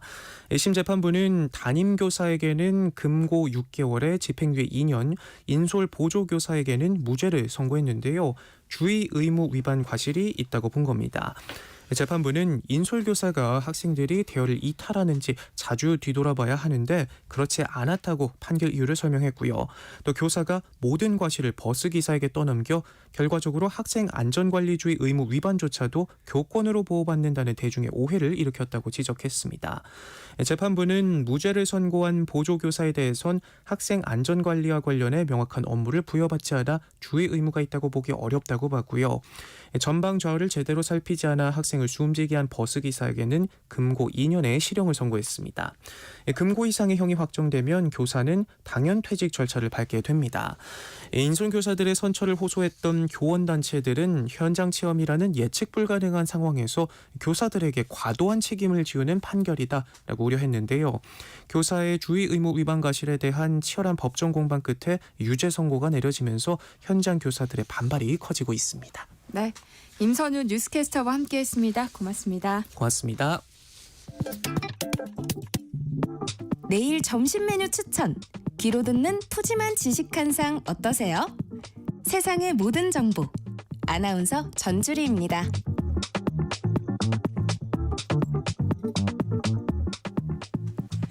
일터에서 억울한 일은 없어야겠죠. 알아두면 도움이 되는 노동법 이야기, 직장인을 위한 라디오 생존백서, 소나무 노동법률사무소 김효신 노무사와 함께합니다. 어서 오세요. 네, 안녕하세요. 네, 오늘은 어떤 주제로 이야기 나눠볼까요? 네, 요즘에 뭐 불경기라고 해서 어려운 경기 탓인지 모르겠지만 갑자기 일자리를 잃으시는 근로자분들이 많으십니다. 실제로 통계청 고용 동향 마이크로 데이터 분석 결과에 따르면요, 지난해 비자발적인 퇴직자는 137만 명에 달하는 걸로 알려졌습니다. 비자발적 퇴직자는 코로나19 사태가 터진 2020년에 180만 명을 넘어선 이후 계속 감소세를 보여왔거든요. 그런데 지난해 갑자기 다시 늘어난 추세인데요. 23년과 비교하면 약 10만 6천 명 정도 늘었다. 약 9% 가까이 늘었다고 합니다. 네. 사실 뭐 이렇게 수치를 들어서 얘기해도 잘 감이 안 잡히실 텐데요. 그 전체 퇴직자의 42.9%가 약 절반 가량이 비자발적으로 퇴사하고 있다고 하시면 잘 와닿으실 것 같아요. 네. 그래서 오늘은 비자발적으로 퇴사 당하셨을 때 겪을 수 있는 뭐 여러 문제점들과 챙겨봐야 될 점들에 대해서 이야기 나눠볼까 합니다. 준비가 되지 않은 상황에서 퇴사를 한다면 그야말로 눈앞이 캄캄해질 것 같거든요. 네. 구체적으로 어떤 경우가 비자발적 퇴사로 분류가 돼요? 이 경우에는 뭐 단어 그대로 근로자가 원하지 않는 퇴사에 해당되는 거예요. 폐업이나 뭐 희망퇴직, 정리해고, 사업 부진을 이유로 직장을 그만둔 이 경우를 말하는데. 인데요. 그래서 뭐 심리적 충격과 함께 당장 일자리를 구해야 되는 경제적인 상황에 어려운 상황에까지 내몰리게 되는 거거든요. 실제로 뭐 대기업 같은 경우는 희망퇴직 실시하면 뭐 최대 31개월 분이나 뭐 40개월 분의 위로금을 지급해서 얼마간의 뭐 구직 시간을 충분히 벌 수도 있는데요. 중소규모로 내려오면 뭐 위로금은커녕 당장 일자리 걱정해야 되는 부분이 크긴 합니다. 네. 라디오 생존백서, 오늘은 원하지 않게 실직을 하게 됐을 때 어떻게 대응해야 하는지 이야기 나눠볼 예정입니다. 관련해서 궁금한 점 있으시거나 법적 조언이 필요하신 분들 문자 보내주세요. 김효신 노무사가 해법을 제시해드립니다. 참여하실 번호는 샵 9730번이고요. 짧은 문자 50원, 긴 문자는 100원의 정보 이용료 부과됩니다. 콩 게시판을 통해서는 무료로 참여하실 수 있으니까요. 많은 참여 부탁드립니다. 저희가 추첨을 통해서 모바일 쿠폰 보내드릴게요. 주변에 보면 희망퇴직, 명예퇴직 이 말을 혼용해서 쓰는 경우가 많은 것 같아요. 이 두 개가 어떤 차이가 있는 거예요? 네, 굳이 구분한다고 하면 희망퇴직은 전체 근로자에 대해서 자발적으로 퇴직할 사람 직원들을 모집하는 것을 얘기하는 거고요. 명예퇴직 같은 경우에는 우리 예전부터 퇴직을 앞둔 우리 직원의 퇴직식을 앞당겨 퇴직하게 만드는 것을 말하는 겁니다. 사실 뭐 이거는 뭐 근로계약의 해지라는 점에서는 크게 차이가 없고요. 법정 용어는 아니다. 그래서 우리가 실무상 쓰고 있는 용어다라고 말씀드릴 수 있습니다. 사실 희망퇴직은 기업이 경영상에 좀 어려움을 겪을 때 불가피하게 인정해 주는 걸로 알고 있는데요. 요즘은 너무 상시적으로 이루어지고 있는 것 같아요. 맞습니다. 뭐 그 외환위기 이전에는 이런 희망퇴직이나 정리해고 같은 게 일이 없었다고 하는데요. 네. 그 외환위기 이후로 본격 시행된 희망퇴직이 초반에는 주로 우리 고연차나 사무직 노동자 위주로 시행됐지만요. 최근에는 연령을 가리지 않고 심지어는 뭐 20대, 30대까지 내려오기도 하고 생산직에 대해서도 희망퇴직을 실시하는 광범위하게 상시화되어 가고 있는 실정입니다. 또한 이게 기업이 실제로 경영이 어려워서 마지막 수단으로 활용되기도 했지만은 근래에 대해서는 경기 침체에 대한 우려를 선제적으로 조치하기 위해서도 시행되고 있습니다. 그런데 희망퇴직은 본인 동의가 있어야 가능한 거 아니에요? 최종적으로는 그렇습니다. 본인의 동의가 있는 자발적인 퇴사라는 것으로 생각해 볼 수 있는데요. 이것은 회사가 희망퇴직 인원에 대해서 공고를 하고 자발적 신청 형식을 띠고 있죠. 그래서 또 일면에서는 신청하면 그대로 자동 승인되는 게 아니고 결국에는 회사의 선별 승인되는 또 제도가 있어서 이 자발적이냐 아니면 비자발적이냐에 대해서 의문이 있는 것도 사실이에요. 네. 그런데 이 희망퇴직이 결국에는 대기업이나 조금 규모 있는 데는 어떤 위로금을 몇 개월치 지급하겠다는 소위 말하는 우리 당근책을 제시하게 되면서 집단적 사직 의사를 권고하는 형태를 띠고 있거든요. 그렇기 때문에 비자발적인 퇴사로 보는 경향이 강하고요. 또한 고용보험의 실업급여 수급 사유로서 하나도 정해놓고 있습니다. 네, 희망퇴직을 전 사원을 대상으로 하지 않고 뭐 특정 연령 이상 혹은 뭐 특정 직급 이상 이렇게 한정하는 경우들이 많잖아요. 이거는 법적으로 문제가 없는 거예요? 네, 그렇습니다. 이 희망퇴직 제도 자체가 우리 법정 제도가 아니거든요. 법에서 정한 제도가 아니기 때문에 회사가 희망퇴직을 실시할 것인지를 정할 수 있는 거고요. 만약에 실시하기로 했다고 하더라도 그 요건이나 신청 자격 대상자들을 정할 수도 있고 뭐 절차, 퇴직 위로금의 수준 등 이런 것들도 다 정할 수가 있거든요. 그러니까 구체적 운영 방식은 회사에 맡겨져 있는 게 사실입니다. 그렇지만 우리가 이런 희망퇴직 같은 경우에는 대부분의 우리 그 뒤에 있을지 모르는 정리해고의 전 단계로 생각하는 경향들이 강하거든요. 네. 그러니까 노동조합이 있는 회사 같은 경우는 서로 이 희망퇴직에 같은 절차들을 정해놓기도 해요. 그럴 경우에는 이게 지켜주셔야 된다라는 점입니다. 희망퇴직 제도가 잘 이용되면 좋겠지만 또 그렇지 않은 경우도 있잖아요. 개별 면담을 통해서 좀 모종의 압박을 받는다. 그러면 퇴직을 권고받는 느낌이 들 수밖에 없는데요. 이거는 법적으로 문제가 없어요? 예, 이게 가장 이제 많이들 상담을 하시는 건데요. 사실 이제 희망퇴직자 수가 어느 정도 충당되면 그만두는 데가 있지만은 어떤 데는 뭐 부서장님이나 그 인사 담당자가 지속적으로 면담을 해서 뭐 절차 안내하고 퇴직을 권유하는 과정을 거치는 경우들이 있어서 이 강제퇴직이라는 말들이 나오고도 있습니다. 네. 사실 이제 이럴 때 면담이나 퇴직 권유 자체가 위법이라고 할 수는 없거든요. 네. 그래서 또한 희망자에 한해서 실시하고 뭐 다양한 압박 수단을 통해서 퇴직을 유도하는 경향이 큰 경우도 있지만은 결국에는 본인이 거기에서 동의하고 사인했다고 하면 불법이라고도 볼 수 없어요. 근데 마지막까지 이제 여기에 응하지 않는다고 하면 그 다음 단계에 이제 전보 발령이라는 게 있게 되죠. 네. 근데 이 전보 발령이 우리가 다툴 수 있는 마지막 그 법적 조치에 해당되겠습니다. 네. 비슷한 사례가 있었어요. 네. 지난해 말에 KT가 구조조정하는 과정에서 이렇게 희망퇴직이나 자회사 전출을 거부한 직원 한 2,500여 명을 새롭게 신설한 특정 부서에 배치했거든요. 이게 논란이 네. 됐죠. 사실 이게 동의하지 않는 분들에 대해서 토탈영업 TF라는 조직을 신설했다고 해요. 그래서 이게 이 TF가 시작과 동시에 교육체계 부실하고 뭐 과도한 영업 목표를 설정했고 차별적 복무 관리를 하고 있다는 문제가 제기되고 있거든요. 그렇다 보니까 최근에는 한 직원분이 이 극심한 스트레스에 호소하면서 극단적 선택을 한 사실이 알려져서 내부 반발이 심해지고 있습니다. 네. 그러니까 뭐 상황이 이러니까 과도하게 높게 설정된 영업 목표로 저성과자로 몰아서 퇴출하거나 못 견디고 제발로 나가게 하려는 거 아닌가 하는 의구심이 든다는 목소리가 나오고 있는 것도 사실입니다. 뭐 실제로 보도된 바에 따르면 온라인 교육하고 OJT 거쳐서 영업에 현장에 투입되고 하겠지만은 실제 그 했던 업무하고 다른 업무를 하니까 전혀 다른 업무를 맡으니까 이 적응 시간을 주지 않고 너무 목표 달성을 지적하고 있다 이런 말들도 나오고 있습니다.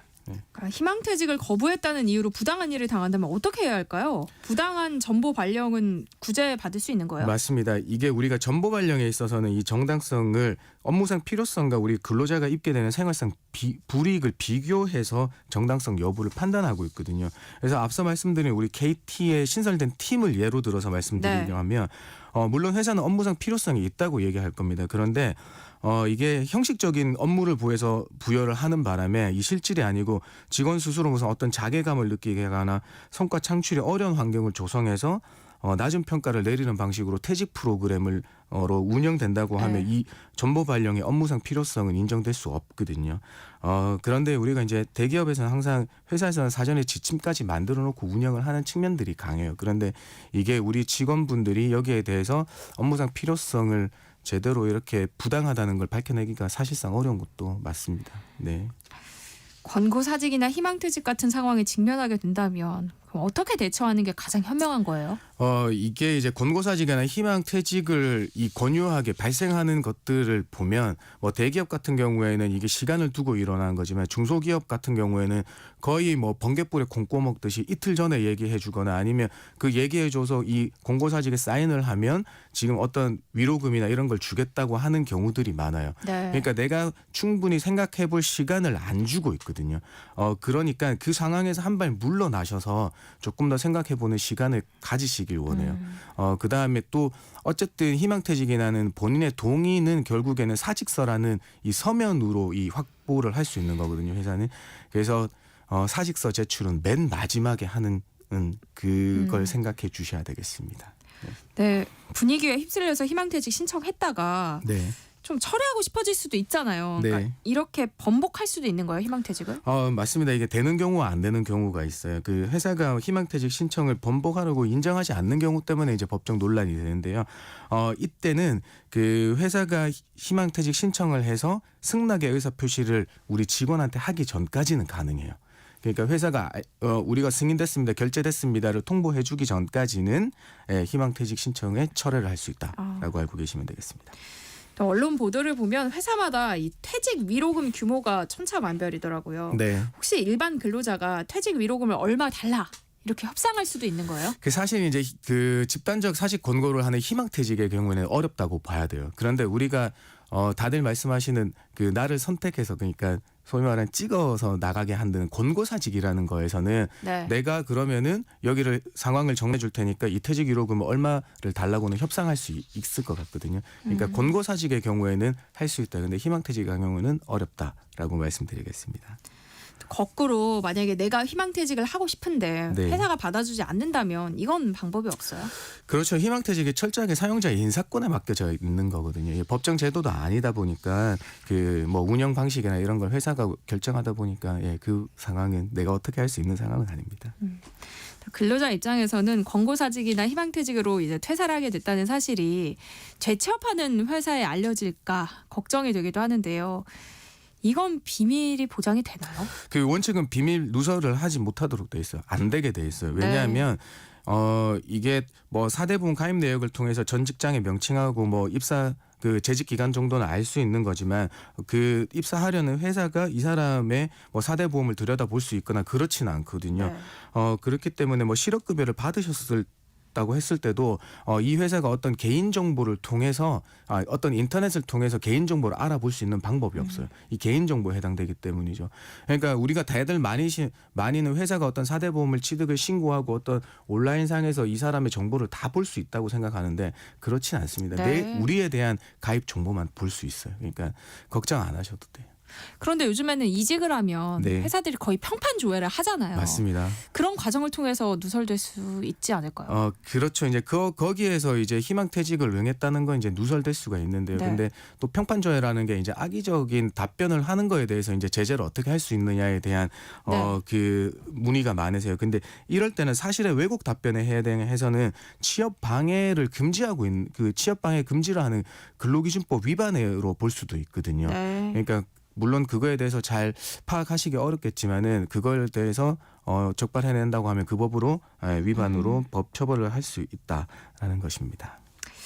회사가 어려워져서 폐업을 하게 되면 제일 먼저 밀리는 게 근로자들의 4대 보험이라고 하더라고요. 네. 근데 이 경우에는 실업급여를 못 받게 되는 거 아닌지 걱정이 될 수밖에 없어요. 맞아요. 근데 이제 우리 고용보험료를 이제 근로자 부담금과 이제 사용자 부담금을 같이 내시게 되는데요. 회사의 경영 악화로 인해서 이 고용보험을 전체를 못 냈다고 해서 근로자의 귀책으로 보지는 않습니다. 네. 그렇기 때문에 실업급여 받으실 수 있는 거고요. 그다음에 그 실업급여 받았다고 해서 그 체납에 그러면 근로자 부담금을 또 내라고 하는 거 아니냐 이런 네. 말씀들 하시는데 그렇지도 않습니다. 다시 납부해야 한다고 하지도 않으니까 이 부분은 걱정 안 하셔도 돼요. 네. 비자발적으로 퇴사를 할 경우에 뭐 일자리를 구하는 것도 문제지만 당장 건강보험료 부담이 늘어나서 곤란해질 수 있다고 하던데요. 이럴 때는 어떻게 해야 할까요? 맞습니다. 이 직장가입자에서 지역가입자로 전환되는 과정에서 이제 지역가입자는 소득뿐만 아니라 뭐 재산을 건보료 산정 기준으로 삼게 되어서 그렇거든요. 우선은 맞벌이 하고 계신다면요, 우리 그 배우자분의 피부양자로 올라갈 수 있는지 먼저 확인 한번 해보시는 게 좋겠고요. 그 다음에 이것이 어렵다고 하면 직장가입자 이미 계속가입 제도라는 게 있어요. 이거는 지역가입자 전환에 따라서 보험료 부담이 커지면 우리가 직장가입자 제도를 유지시켜 주겠다는 거거든요. 근데 한도가 36개월까지만 가능해요. 그런데 또 퇴직 후에 2개월 이내로 신청하셔야 되는 거니까 조금 퇴직하시기 전에나 빨리 알아보시는 게 좋겠습니다. 국민연금도 걱정이 되는데요. 혹시 이것도 감면받을 수 있을까요? 맞습니다. 이렇기 때문에 우리는 실업 크레딧 제도라는 걸 운영하고 있어요. 그래서 이걸 실업급여를 받으시는 분이 희망하는 경우에는 연금보험료 75%까지 지원받을 수 있는 거거든요. 그래서 뭐 신청 기간은 실업급여 종료일부터 다음 달 15일까지고 1인당 생애 최대 12개월까지 된다는 점 알려드리겠습니다. 또 경황이 없이 이렇게 비자발적으로 회사를 퇴사하게 되더라도 이것만은 꼭 챙겨라 하는 서류가 있을까요? 경력증명서예요. 네. 이거는 사실 이제 뭐 그 경력증명서는 3년간 보관하게 돼 있어서 언제든 요청하시면 회사가 이제 주도록 돼 있는데요. 사실 퇴사하고 나면 또 전화하기가 껄끄러우실 거예요. 그 다음에 한 가지 더 알려드리면 이 경력증명서는 근로자가 원하는 것만 기재하게 돼 있어요. 그러니까 내가 원하지 않는 정보가 들어가 있다고 하면 그거 삭제하고 발급해 주기를 요청하실 수 있어요. 네. 직장인을 위한 라디오 생존백서, 오늘은 원치 않게 실직을 하게 됐을 때 발생할 수 있는 분쟁들은 무엇인지, 또 어떤 대응법이 필요한지 이야기 나눠보고 있는데요. 관련해서 궁금한 점 있으시거나 도움이 필요하신 분들 계시면 문자 보내주세요. 김효신 노무사가 상담해드리겠습니다. 노래 한 곡 듣고 올게요. 미카의 해피엔딩. 네, 노래 나가는 동안 보내주신 문자 살펴보겠습니다. 5944님, 명예퇴직 후 실업급여 수급은 가능한가요? 그 절차도 궁금합니다 하셨어요. 네, 뭐 실업급여 수급 조건 중에서 우리 대규모 감원을 방지하기 위해서 자발적으로 희망퇴직을 모집해서 응한 경우에 해당되는 경우에 실업급여가 되는데요. 이 명예퇴직이 이 희망퇴직으로 볼 수 있는지가 먼저 판단이 필요해요. 네. 그래서 여기에 희망한다고 하면 당연히 실업급여 수급 가능하시고요. 퇴사하시고 난 다음에 1년 이내에 신청을 해주셔야 되는데요. 이 실업급여를 받을 수 있는 수급 일수가 최대 270일이에요. 그래서 신청의 데드라인은 결국에는 내가 270일을 확보할 수 있는 그 전의 날짜가 되겠죠. 네. 8722님, 특수고용직으로 일하며 고용보험을 납부하고 있습니다. 특수고용직이 일을 못하게 됐을 때 실업급여를 받을 수 있는 조건이 궁금합니다 하셨어요. 네, 요거는 무수한 많은 조건이 있는데요. 사실 이제 비자발적으로 일을 그만두게 되는 경우에 해당돼야 돼요. 예를 들면 특수고용직이니까 우리가 일감이 없어서 급여가 기존 대비 뭔가 20% 이상 떨어졌을 때 이런 경우를 말씀드리는 거거든요. 그 다음에 이 피보험 단위 기간 고용보험에 가입한 기간이 180일 이상이 돼야 된다는 이런 조건들을 갖춰 주셔야 되겠습니다. 7907님, 회사가 어려워서 희망퇴직을 받는데요. 사정이 나아지면 다시 고용을 하겠다고 하더라고요. 그냥 하는 얘긴지 실제로 재고용할 때 제가 우선순위일지 궁금합니다. 그리고 재고용되면 기존에 일했던 연차는 다 인정이 될까요? 하셨어요.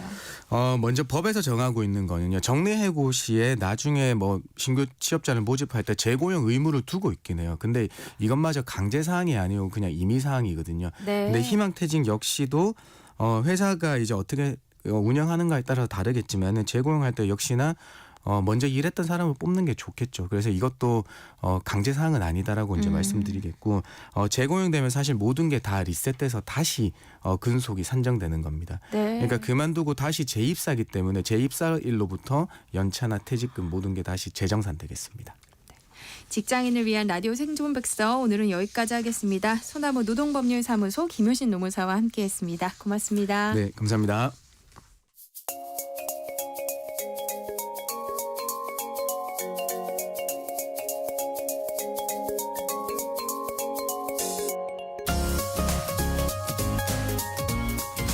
대학생들이 정규학기가 아닌 시간, 그러니까 방학 때 듣는 강의를 계절학기라고 하는데요.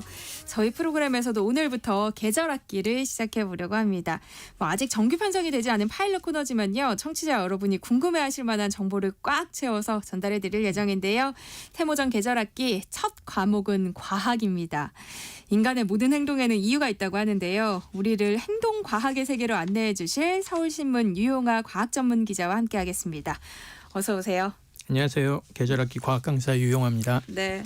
유용아 기자님은 언제부터 과학 전문 기자로 활동해 오신 거예요? 제가 기자 생활 시작한 거는 2001년부터고 과학 기자로 활동한 거는 2003년부터. 그러니까 횟수로는 중간에 뭐 다른 분야 취재한 거 빼더라도 한 20년 정도 과학 기자로 활동했습니다. 믿고 강의를 들어도 될 것 같은데요. 저 AI가 우리 일상에 성큼 들어와 있지만 사실 과학이라고 하면 막연하게 좀 어렵게 느껴져요. 이거는 왜 그런 걸까요? 그렇습니다. 그 말씀하신 것처럼 과학은 뭐 우리 주변의 모든 일상을 설명하는 가장 훌륭한 수단인데요. 그렇지만 또 과학이 어려운 것은 사실입니다. 그래서 이제 제 주변을 보더라도 과학을 또 어렵게 생각하는 분들도 계시고 심지어는 거부감을 느끼시는 분들도 간혹 계시는 것 같아요. 제가 생각하기에 과학을 어렵게 느끼는 이유는 학창 시절 영향이 다소 있지 않나 싶습니다. 네. 아무래도 입시 위주로 공부를 하다 보니까 뭐 물리나 화학은 공식이나 기호로 가득 차 있고 또 생물이나 지구과학은 암기 과목으로 생각하고 우리 일상생활하고는 좀 멀다라고 느끼는 경우가 많은 것 같은데요. 사실 공식이나 원리가 어떻게 나왔는지 그 배경을 알게 되면 훨씬 좀 재밌게 생각하고 지금처럼 어려워하지 않을 텐데 말입니다. 그러면 과학에 흥미를 갖게 하는 뭐 방법이 있어요? 뭐 과학이 어렵다고 해서 또 진짜로 어렵게 생각할 필요는 없을 겁니다. 뭐 어려운 과학은 전문 연구자들한테 맡겨놓고 또 저희 같은 일반인들은 뭐 최소한의 지식만 갖고 있으면 되는데요.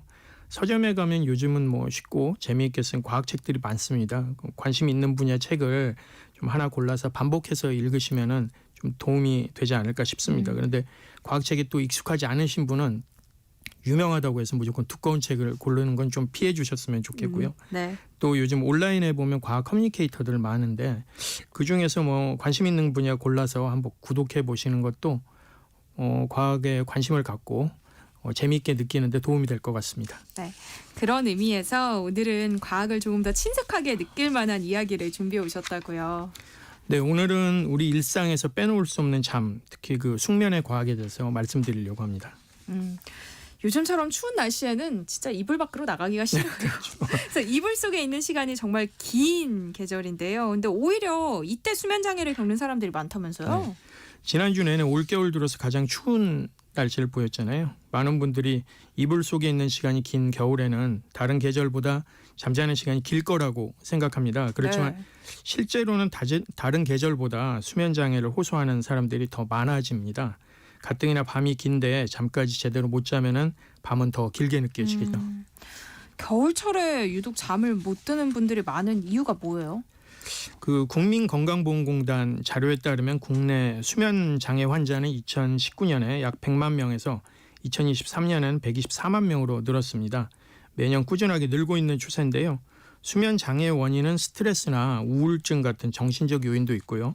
수면 무호흡증 같은 신체적 요인이 복합적으로 작용합니다. 겨울철만 되면 잠을 못 이루겠다는 분들도 계시는데요. 이런 분들은 계절성 수면 장애라고 합니다. 네. 계절성 수면 장애 원인은 몇 가지를 꼽을 수 있는데요. 우선 다른 계절보다 일조량이 줄면서 생체 리듬에 영향을 받기 때문이고요. 두 번째로는 날씨가 추워지면서 신체 활동이 줄어들기 때문이기도 합니다. 또 난방 사용으로 인해서 실내 환경이 변하는 것도 원인이고요. 아무래도 겨울철 수면 장애 가장 큰 원인은 일조량 때문입니다. 일조량과 잠은 어떤 관계가 있어요? 햇빛이 그 수면을 조절하는 호르몬인 멜라토닌 분비를 조절하는 역할을 하는데요. 네. 많은 분들이 겨울에는 멜라토닌 분비가 줄어서 잠을 제대로 못 자는 걸로 생각하는데 실제로는 그 반대입니다. 그 멜라토닌은 어두운 환경에서 더 많이 분비되기 때문에 어두운 시간이 긴 겨울에는 좀 과도하게 분비가 됩니다. 네. 그래서 겨울에는 낮이 짧아서 햇빛을 받을 기회가 적고요. 또 그렇다면 낮에 햇빛을 좀 많이 쬐면 좋은데 날씨가 추워서 외부 활동을 좀 덜하게 되고 나가기 싫어요. 그렇죠. 결국 햇빛 부족으로 멜라토닌 분비에 불균형이 생겨서 낮에도 졸음이나 무기력감을 느끼기 쉽고 밤에는 또 불면증이나 수면질 저하로 이어지게 됩니다. 이야기를 듣다 보니까 이 수면의 중요성을 또 다시 한번 느끼게 되네요. 그렇습니다. 잠이 중요하다는 이야기는 그 인류가 시작된 이후로 계속되었다고 말해도 과언이 아닐 건데요. 뭐 일리아드나 오디세이 작가인 호메로스도 그렇고 셰익스피어도 비슷한 얘기를 했는데요. 옛 사람들은 하루의 피로를 씻어주는 잠은 몸의 묵은 때를 벗겨낸 목욕과 같은 것으로 생각했습니다. 잠, 특히 그 꿀잠이라고 하는 숙면은 단순히 휴식을 취하는 것 이상으로 정신을 맑게 해주는 효과가 있다는 것이 최근 뇌과학과 정신의학 분야에서 속속 밝혀지고 있습니다. 최근 숙면의 효과에 관한 흥미로운 연구가 진행됐다면서요. 네, 뇌는 그 뇌와 척수의 체액을 순환시켜서 그 노폐물을 제거하는 림프계라는 노폐물 제거 시스템이 있는데요. 이 시스템은 그 치매와 같은 퇴행성 뇌질환을 유발하는 독성 단백질을 제거하는 데 중요한 역할을 하는데요. 이 과정에서 잠이 매우 핵심적인 역할을 한다는 사실이 알려졌습니다. 정확한 작동 원리는 밝혀지지 않았는데요. 이런 상황에서 그 코펜하겐대 중계 나노의학 연구센터 그리고 국립수면의학연구센터, 영국 옥스퍼드대, 미국 로체스터대 공동 연구팀은 깊은 수면이 뇌에 쌓인 노폐물을 씻어내 뇌를 건강하게 유지하는 과정을 실시간으로 관찰하는 데 성공했습니다. 네. 이 연구 결과는 생명과학 분야에서 세계적인 국제학 셀에 실렸습니다. 어떤 내용이었어요? 그러니까 연구팀은 인간의 뇌와 기능적으로 유사한 생쥐의 뇌를 정밀하게 관찰했습니다. 그 결과 노르에피네프린이라는 호르몬이 뇌 속 노폐물을 제거하는 데 핵심적 역할을 한다는 사실을 발견했습니다. 흔히 그 노르에피네프린이라고 하면은 교감신경계를 자극해서 심박수를 증가시키고 불안 반응에 관여하는 물질로 알려져 있는데요. 그런데 깊은 잠을 잘 때 그 뇌간이라는 뇌줄기라는 그 뇌간이 50초 정도의 간격으로 노르에피네프린의 미세한 파동을 일으킨다고 합니다. 그러니까 노르에피네프린이 혈관을 수축하고 이완시키면서 혈액의 어떤 리드미컬한 흐름을 만들어서 노폐물을 제거해 운반한다는 것인데요. 그리고 또 연구팀은 뇌척수의 흐름과 혈액량 변화도 관찰했는데 뇌척수의 흐름이 혈액량 변화에 따라 변동하는 것을 관찰했습니다. 결국 혈관이 펌프 역할을 해서 주변의 뇌척수액을 밀어내 노폐물을 배출한다는 것이죠. 그러니까 잠이 노폐물을 제거하는 데 아주 중요한 역할을 한다는 그렇죠. 말씀이신 거죠. 네. 그런데 잠자는 시간이나 뭐 수면의 깊이도 관계가 있어요? 네, 연구팀은 또 말씀하신 그런 부분 또 놓치지 않았는데요. 네. 모든 수면이 그 똑같은 역할을 하는지 알기 위해서 또 다른 실험을 했습니다. 연구팀은 불면증 단기 치료제로 사용하는 졸피뎀을 생쥐한테 투여해서 잠을 유도한 뒤에 자연적으로 잠드는 생쥐하고 비교를 했는데요. 약물을 투여받은 생쥐는 그 자연적으로 수면을 취하는 생쥐보다 노르에피네프린 파동이 절반 이하로 떨어지는 것으로 나타났습니다. 네. 수면제를 사용하면 잠은 빨리 들더라도 뇌의 노폐물 제거 효과는 30% 이상 줄어든다는 것을 확인한 건데요. 수면 보조제가 노폐물 제거의 방해 요인이라는 의미인데요. 피치 못할 상황이 아니라면 되도록 수면 보조제는 좀 피하는 것이 좋다는 말이기도 합니다. 네. 이번 연구를 주도한 마이네켄 낸더가드 로체스터대 의대 교수는 잠이란 식기세척기하고 같다라는 재미있는 표현을 했는데요. 네. 그러니까 하루 종일 사용해서 각종 노폐물로 가득한 뇌를 잠이라는 식기세척기에 넣어서 아침에 깨끗한 뇌로 세척한다 이런 말입니다. 그러니까 뇌의 식기세척기 역할을 한다는 그렇죠. 거네요. 잠이 그렇다는 거죠. 그러니까 잠을 못 이루면 문제가 생긴다는 말인데 그렇죠. 그러니까 구체적으로 어떤 일이 벌어지게 돼요? 또 다른 연구에서 밝혀진 건데요. 캐나다 토론토대 의대 연구팀은 잠을 제대로 못 자는 사람은 기억력, 판단력, 사고력이 떨어지는 인지장애나 알츠하이머 치매를 앓게 될 가능성이 일반인보다 2배 이상 높아진다는 연구 결과를 내놨습니다. 네. 연구팀은 인지장애를 겪고 있는 평균 73세 남녀 67명을 대상으로 조사를 했는데요. 연구팀은 간단한 기억력과 판단력을 측정하는 30점 만점의 인지검사를 실시했습니다. 26점 이상은 정상, 18에서 25점은 가벼운 인지장애, 17점 이하는 심각한 인지장애 상태를 의미하는데요. 이들을 대상으로 수면무호흡증, 수면장애 검사를 실시했는데 그 결과 실험 대상자의 52%가 그 수면무호흡 상태를 가진 수면장애를 겪는 것으로 나타났습니다. 이런 사람들은 수면장애를 갖고 있지 않는 사람들보다 인지 측정에서 점수가 60% 가까이 낮게 나왔는데요. 또 점수 자체를 보자면 수면장애를 가진 사람들은 평균 점수는 한 20.5점, 수면장애가 없는 사람은 23.6점으로 측정됐습니다. 또 이 같은 나이대를 비교했을 때 인지장애를 겪지 않는 사람들은 대부분 26점 이상 점수가 나오는 것으로 확인됐습니다. 그렇지만 또 수면 무호흡증을 치료해서 증상을 개선하면은 인지 기능도 회복되는 것이 확인됐습니다. 그럼 잠이 뇌에 미치는 영향 또 어떤 게 있을까요? 뭐 과학은 뭐 여전히 설명하지 못한 부분들이 꽤 많은데요. 잠도 그 중에 하나입니다. 그래서 사람이나 동물은 왜 잠을 자는가라는 근본적인 문제에 대해서는 과학자들도 여전히 답을 못 내놓고 있는데요. 그래서 대신 잠의 기능이나 역할에 관한 연구를 하고 있습니다. 앞서 말씀드린 연구와 비슷한 내용으로 미국 캘리포니아 샌프란시스코대 연구팀은 수면의 질이 낮아서 잠드는 데 시간이 오래 걸리거나 깊이 잠들지 못하는 사람의 경우에는 중년 후기부터 뇌 건강이 급격히 악화될 수 있다는 연구 결과를 신경학 저널에 발표하기도 했습니다. 그 연구도 좀 소개를 해주세요. 네, 이 연구팀은 평균 나이 40세인 건강한 성인 남녀 589명을 대상으로 수면과 뇌 건강 관계를 장기 추적 조사했습니다. 연구팀은 스마트워치처럼 생긴 수면 추적 장치를 사람들에게 착용하게 한 다음에 5년 간격으로 수면 시간, 깊이 잠드는 정도, 잠드는 데 걸리는 시간, 자는 동안에 또 얼마나 자주 깨는지, 그리고 아침에 일어나는 시간은 언제인지, 낮에 졸림 정도가 어느 정도 되는지 이 6가지 수면 질 관련 특성을 묻는 설문조사를 실시했는데요. 그리고 또 마지막 15년째에는 뇌 상태를 살펴보는 기능성 자기공명 영상인 fMRI를 찍었습니다. 연구팀은 설문조사 답변에 따라서 실험 참가자들을 3그룹으로 나눴는데요. 첫 번째 그룹은 이제 나쁜 수면 특성이 하나도 없거나 1개 있는 사람, 중간은 2개에서 3개, 높은 집단은 4개 이상 답한 사람을 구분했습니다. 그리고 연구팀은 이 설문조사하고 fMRI 결과를 합해서 인공지능 기계학습으로 실험 참가자들의 뇌 나이를 계산했는데요. 중간 그룹은 낮은 집단에 비해서 평균 1.6세 뇌 나이가 더 많았고 나쁜 수면 특성이 가장 많은 집단은 가장 낮은 집단에 비해서 평균 2.6세 더 많은 걸로 나타났습니다.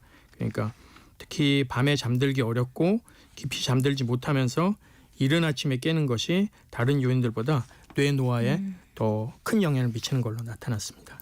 듣다 보니까 저의 뇌 나이는 몇 살일까 갑자기 궁금해지네요. 저도 가끔 궁금해질 때가 있습니다. 그러니까 깊이 잠드는 게 중요하다는 말씀 같아요. 근데 혹시 잠드는 시간이나 아니면 총 수면 시간이나 이런 게 어느 정도 돼야 된다 이런 연구도 있어요? 예전에 보면은 9시 뉴스 시작 전에 15 알릴 때 착한 어린이 일찍 잠에 든다 이런 거 문구를 내보냈던 때가 있는데요. 네. 아이들은 일찍 잠들고 깊이 오래 자는 것이 좋다는 점은 잘 알려져 있는데요. 그렇다면 성인은 어떨까? 과학자들이 연구했습니다. 이것도. 영국 옥스퍼드대 엑서터대 공동 연구팀은 지난 2021년에 늦어도 밤 10시까지는 잠자리에 드는 것이 심장마비나 뇌졸중 같은 심혈관 질환 위험을 낮춰준다는 연구 결과를 유럽 심장학회지 디지털 헬스에 발표한 바가 있습니다. 연구팀은 영국 바이오뱅크라는 의학 빅데이터에 포함된 43세에서 79세 남녀 8만 8,026명을 대상으로 나이, 성별, 수면 시간과 패턴, 생활습관, 체질량 지수하고 심혈관 질환 발병 비교 분석했는데요. 10시 전후에서 잠드는 사람과 비교해서 자정을 넘겨서 잠드는 사람은 심혈관 질환 위험이 25% 이상, 그리고 밤 11시에서 11시 59분 사이에 잠드는 사람은 12% 높은 걸로 나타났습니다. 반면에 10시 이전에 잠드는 사람은 그런 분들은 많은지 모르겠는데 10시에 잠드는 사람보다 심혈관 질환 발병 가능성이 오히려 24% 정도 낮아지는 걸로 보고됐습니다. 성인도 일찍 자야 되는군요. 그렇습니다. 아마 많은 분들이 근데 주중에는 좀 잠이 부족할 수밖에 없는 환경이잖아요. 그래서 주말에 좀 몰아서 자는 분들이 많으실 텐데요. 그렇게 자는 거는 어때요? 이야기하신 것처럼 주중에 잠을 제대로 못 잤을 때 주말이나 휴일에 잠을 몰아자거나 평소보다 좀 늦게 일어나더라도 피로가 쉽게 풀리지 않는 경험 다들 한 번쯤 하셨을 텐데요. 사실 잠이 부족하면 여러 가지 문제가 생길 수 있다는 건 너무 잘 알려져 있습니다. 발명왕으로 알려진 토마스 에디슨 같은 경우에는 하루 수면 시간이 3-4시간 정도였던 걸로도 유명한데요. 에디슨에 대한 기록을 보면 자주 화내고 다른 사람들과 관계가 좋지 않았던 걸로도 나옵니다. 수면 과학자들은 그런 에디슨 행동이 수면이 부족했기 때문으로 해석합니다. 사람마다 다르겠지만 일반적으로 깨어있는 시간 2시간당 1시간 정도의 잠이 필요하다고 하는데요. 이 비율에서 벗어나서 잠이 충분하지 않을 경우에는 신체가 부족한 잠을 채우려는 경향을 보입니다. 이렇게 적정 수면 시간을 채우지 못하면 비처럼 쌓여서 잠의 양을 늘리기 때문에 잠빗이라고 부르는데요. 재미있는 거는 이제 2시간 잠빗은 이 자리까지 붙여서 2시간 이상 자야지 풀린다고 합니다. 그렇게 수치로 딱 이야기할 수 있다는 게 신기한데요. 그러면 은행에서 대출받은 것을 이렇게 갚아 나가는 것처럼 이 잠빚도 갚아서 없앨 수 있는 거예요? 잠빚에 관한 연구도 물론 또 있습니다. 몇 년 전에 폴란드하고 아르헨티나 과학자들이 연구한 건데요. 수면 부족 상태가 길어지면 잠빚을 없애는 것이 사실상 어렵다는 연구 결과를 내놨습니다. 네. 연구팀 건강한 성인 남녀 19명을 대상으로 잠빚 실험을 했는데요. 연구팀은 이 사람들한테 첫 나흘은 충분히 잠을 자도록 하고 이후 한 10일은 각자 평균 수면 시간의 70%만 자도록 했습니다. 그리고 이후 일주일 동안은 각자 상황에 맞춰 수면 시간을 늘려서 잠빚을 없애도록 했는데요. 동시에 실험 전후로 여러 가지 측정을 했는데 그 결과 수면 부족 상태가 10일 이상 이어지면 잠빚을 갚는 기간이 일주일이 되더라도 이전 상태로 완벽하게 회복할 수 없다는 것으로 확인했습니다. 육체적 피로감은 사라지더라도 뇌파나 인지 기능이 원상복구되지 않는다는 건데요. 수면 부족 시간이 길어지면서 생기는 잠빚은 금세 갚을 수 있는 것이 아니라 그 살인적 이자율의 불법 악성 사채처럼 쉽게 줄지 않습니다. 그래서 연구팀은 건강을 유지하고 업무나 학습 능률을 높이기 위해서는 무엇보다 평소 충분한 수면 시간 확보가 중요하다고 이야기했습니다. 잠빚이 악성 사채처럼 될 수 있다니까 오싹한데요. 혹시 잠을 잘 자는 방법이 있을까요? 불면증 같은 수면 장애는 장기적으로 뇌 건강에도 악영향을 미치고 삶의 질도 악화시키는데요. 잠을 잘 못 자는 것에 대해서 가볍게 생각해서는 절대 안 됩니다. 과학자들은 일단 잠을 잘 자기 위해서는 침실 온도를 일정하게 유지하고 낮에는 되도록 햇빛을 좀 많이 쬐고 규칙적으로 운동하고 잠들기 전엔 카페인이나 알코올 섭취를 피하는 것이 수면의 양과 질을 높일 수 있다고 조언하고 있습니다. 요즘처럼 추운 날씨에 바깥 활동이 줄어들어서 학생이나 직장인들은 또 하루 종일 실내에서 또 생활하는 경우가 많잖아요. 네. 그렇기 때문에 점심시간에 잠깐이라도 10분에서 20분 정도 가볍게 산책하는 것도 도움이 될 것 같습니다. 또 잠들기 어려운 걸 그냥 시간이 약이다라고 생각하고 방치하면 다양한 질환의 발병 가능성이 높아지기 때문에 자기가 판단해서 수면 유도제 같은 걸 복용하는 것보다는 반드시 전문가 상담을 받는 것이 좋을 것 같습니다. 네. 오늘 이야기를 들어보니까 정말 잠을 소홀히 해서는 안 되겠다는 그렇습니다. 생각이 듭니다. 세모전 계절학기 유영아 서울신문 과학전문 기자와 함께했습니다. 고맙습니다. 감사합니다. 네, 세상의 모든 정보 여기서 마무리하겠습니다. 모바일 쿠폰 당첨자는요. 홈페이지 공지사항에서 확인하실 수 있습니다. 끝곡으로 아이유의 소격동 함께 들으시고요. 저는 내일 다시 찾아뵐게요. 지금까지 아나운서 전주리였습니다. 고맙습니다.